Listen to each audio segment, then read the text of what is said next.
have a sign and am therefore a fully qualified blacksmith. Hello ladies and gentlemen, and welcome to another blacksmithing video. Now it's been a while since the last video, and that certainly hasn't been due to a lack of time. In fact, I've had the last couple of weeks on work experience. So in fact, this week and last week I've been at the forge every single day. It's from about 9 till 5. So yeah, I certainly haven't had a lack of time. However, I've been doing a lot of new stuff. So things I haven't done before or don't know how to. So some chat just went past going rather strange look. So I was sitting here in the garage on my front drive talking to a camera with a big old fire going out the front. Anyway, so yeah, it's certainly not been due to a lack of time. But yeah, I've been trying all sorts of new stuff, and there's no point in making videos of stuff I don't know how to do. I've been doing all sorts. I've done pokers. I did this treble clef chime.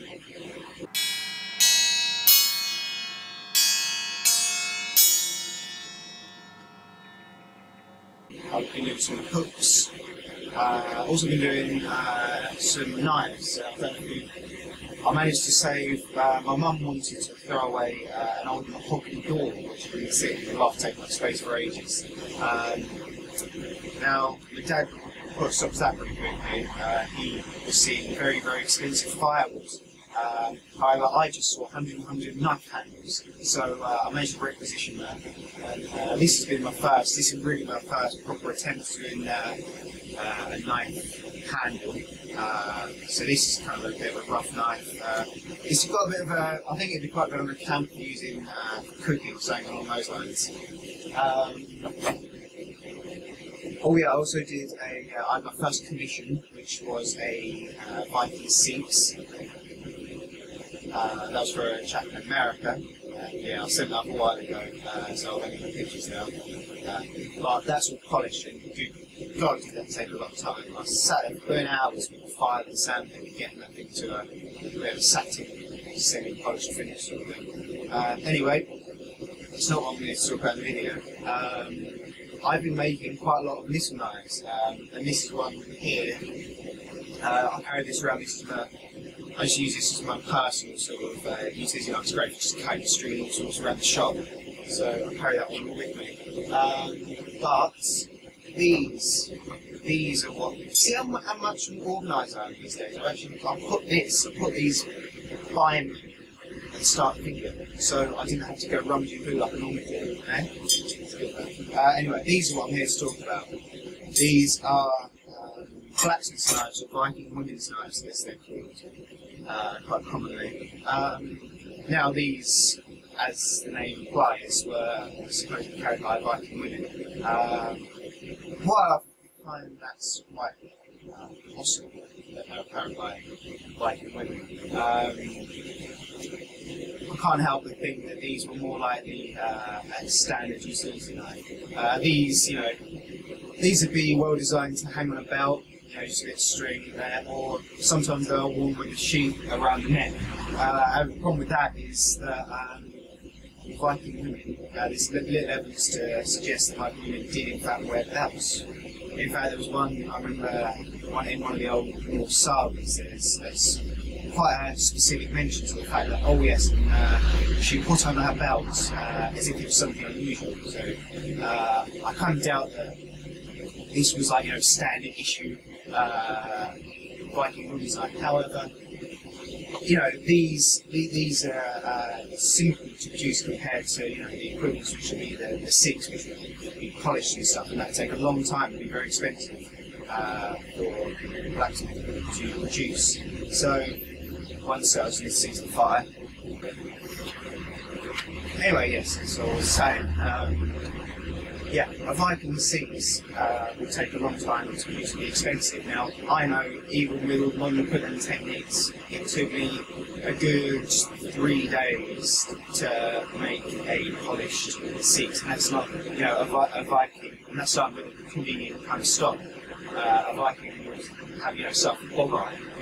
Anyway, so I think it's far more likely that these were carried by everyone. It's your every day utility knife because they're cheap to produce, they're versatile and easy to carry around and effective.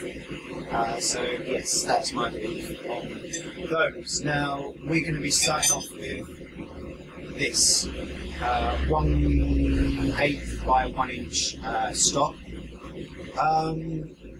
For this demo I'm going to be using mild steel. Now obviously the better ones to do aren't mild steel, they're high carbon steel. However, nowadays when they, before, when you used to go out and buy mild steel, you buy say 1018. So then you know the complete composition of that steel. However, nowadays it's more common because it's structural steel, rather than rating it on the actual content. So 1018, 0.1% carbon. With modern mild steel, it's generally rated in terms of its physical properties. So this likely has the same physical properties as just about every other piece of mild steel available. However, it could have a completely different composition. So what you find is that there's a very varying number of carbon contents, and in fact, you're more likely to find a higher carbon steel now than you did before. And this stuff here, I found will harden in a grind punch. So this, although it won't make anywhere near as good as a knife as say 1095, it will make a knife that is hardenable and therefore will take a longer time to go blunt. So it will make a slightly better knife. So, right, first of all we're going to I'm going to cut off this into a manageable size and then go from there. Okay, let's go. I'd also like to take this opportunity to suggest that, if you want to see, I don't post obviously all the work I do on YouTube, so if you want to see all the work I do, I suggest you go onto my Facebook page. If you like that, then you get a feed of pretty much everything I make, I'll post on there. So if you want to follow the stuff that I do, I've got a link in the description, and you can just go ahead and follow that, and yeah, you'll be able to see pretty much everything that I do. Now, sorry to keep delaying the fun bit, which, to be fair, 99% of you probably just come towards me hitting some, it's pretty skip through about 3 lip sections and then go. But if you're staying and listening, then good on you. I'd like to point out that these kind of knives are a great little project for people who are just getting into bladesmithing, because if you're anything like me, when I went into bladesmithing, you go in and you're like, I want to forge a sword, and you go ahead and you try to make something remotely pointy and it comes out terrible. Some people quit then because they're like, other people don't. But if you want to forge blades and you're a beginner, a lot of the problem is that they don't try to learn the basic forging techniques, things like tapering, twists, scrolls, which often go in the decorative camp of things. And that's what I did. The great thing with this is it kind of forces you to learn both, because you're obviously forging a blade, but you're also going to be drawing out, you're going to be tapering, square to round, you're going to be scrolling, and you're going to be twisting. Okay?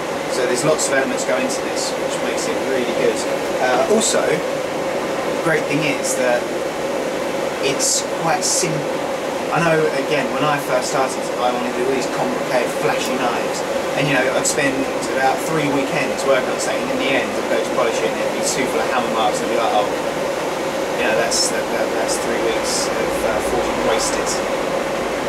And then you start another one, and you do exactly the same, again and again until you learn, which is fine, except, it's not very encouraging because you don't get much at the end of it.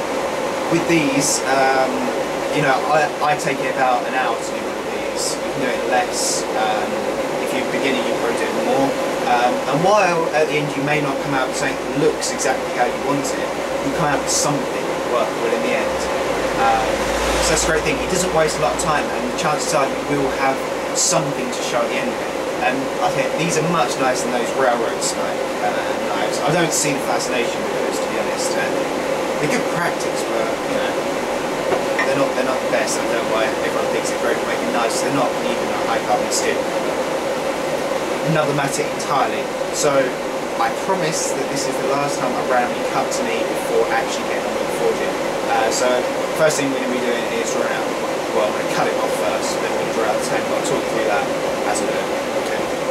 Okay, the first job is to mark the separation between the blade and the tang, and to do this we're going to take a nice heat and use a fuller to mark about 4 or 5 inches up from the end of the material, and that depends entirely on what size stock you're using, because if you're using wider stock,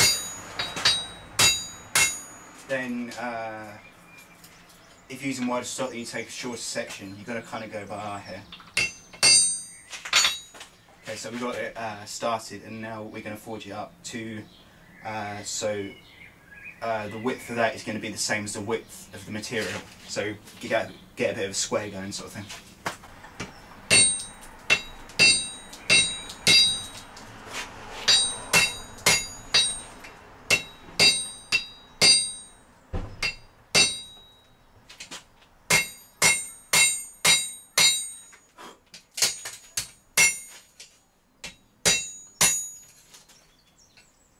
Okay, so now we've got this down. By the way, if you're in doubt as to where to section this off, if in doubt, just go longer, because you know a longer handle isn't really a problem, but one that's too short is. If anything, this is actually a bit too long.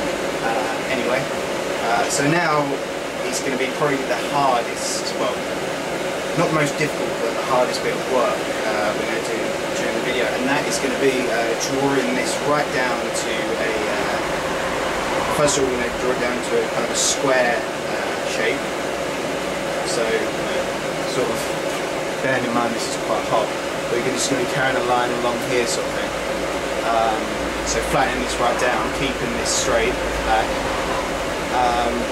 and then we're going to forge it to a taper.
Okay, so what we have here is rather a lot like a large straight razor blank. So we've got a bit of a blade section, and we've got a large handle. In fact, just let me.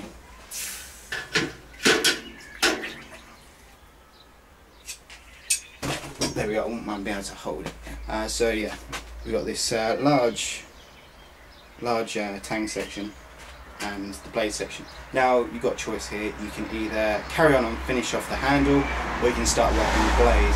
I like to mostly finish off the handle at this point, partly just so I can see what it's going to look like. But you can do either. It doesn't really matter. You can't entirely finish the handle because you have to tweak it at the end just to make it tight with the blade. But anyway, so we've got ourselves a long square taper. Basically, the longer the taper, the nicer it looks. This isn't a particularly long taper, it only goes about here, I'd say. But that's because it's quite long anyway, so I didn't want to make it huge. So what we're going to do now is,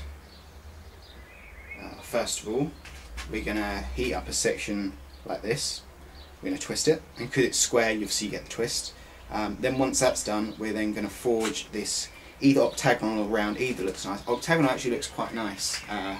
And we obviously do this by holding it on the anvil. You'll be able to see, but holding it on the anvil like this and hitting the high points, and just carry that on until you've got quite a round looking thing. Obviously, it's very important at this point when you're doing that to make sure that the twisted section isn't on the anvil, because if it is, then you hit it and it'll ruin it completely. So you've got to always keep that off the angle and then forge. So keep that off and forge the octagonal section. Once that's done, then we forge a little tiny scroll, and that goes up because obviously once you bend it round, see if this was straightened out, that would be at the top. And yeah, once that's done, then we take a heat and we bend it round. We bend it around a Bic iron. You can bend it around the horn of an anvil or any piece of metal that's roughly the right size. So I probably won't narrate that part. I'll just let you watch. So I just explained it. There's only so much you can actually explain. A lot of it you just got to do by kind of getting on and doing it. So from this explanation and watching me, you should be able to get a good enough gist. And if you read up on it a bit as well, then you should be sorted. So to the fire.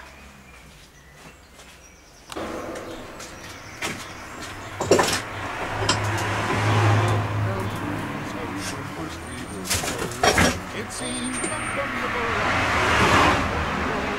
and sure enough, the rusty clock could just be barely seen. The string was high up in the air, we laid out Athens Queen. Oh, the lovely Athens Queen.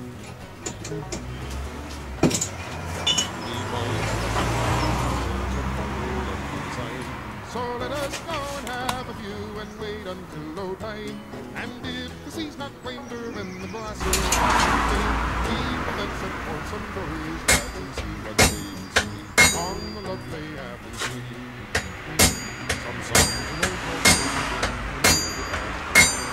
nor could a single bottle keep us all until low tide. And so it was before we left the house we were at sea. So as we can remember how we made the Athens Queen. Oh, the lovely Athens Queen. Oh, the waves inside me belly were as high as those outside. And though I've never ceased to guile off to her oversight, but well, there was no fencing or weed of stone and green. We could scarcely keep ourselves from falling off the Athens Queen. Oh, the lovely Athens Queen. Well, we go straight down below and comes up with a cow. Hello, I said, now what would you be wanting with that now? You'll never take a cow home in a story on such sea. Well, son, he says, I've always fancied fresh green in me tea. For the lovely Athens Queen. I headed for the galley then, as I was rather dry. And glad I was to get there, quick, for what should I spy? Oh, what a shame it would have been for to lose it all at sea. 40 cases of the best Napoleon brandy I've ever seen on the lovely Athens Queen. I loaded 20 cases of for the shore. Unloaded them as quick as that and then pulled back for more. Smith was pulling for the shore, but he could scarce be seen under near 200 chickens and a leather pouch of cream from the lovely Athens Queen. Well, here's to all good salvagers, likewise to River Rock, and to Napoleon brandy, of which now we have much stock. We eat a lot of chicken and sit on a couch of green, and wait for River Rock to claim another Athens Queen. Oh, the lovely Athens Queen.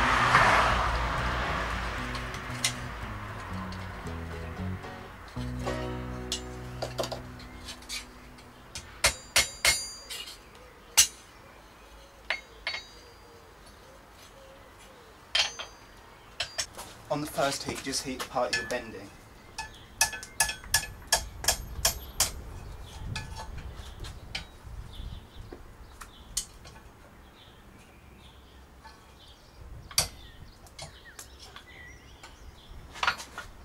On the next one, you want to heat longer along this section so you can get it to bend back on itself.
Okay, for now, this is where we leave the handle. Now we work on the blade. We can't close the handle up properly until the blade's done, because we don't know. Because obviously this can be drawn out, so we don't know exactly how tight it needs to be. So I'm going to quench off the handle and talk to you for a sec. Okay, so this is where we're at. We've got ourselves a hand, and we've got ourselves a blank. Now, all we've got to do now is forge the blade.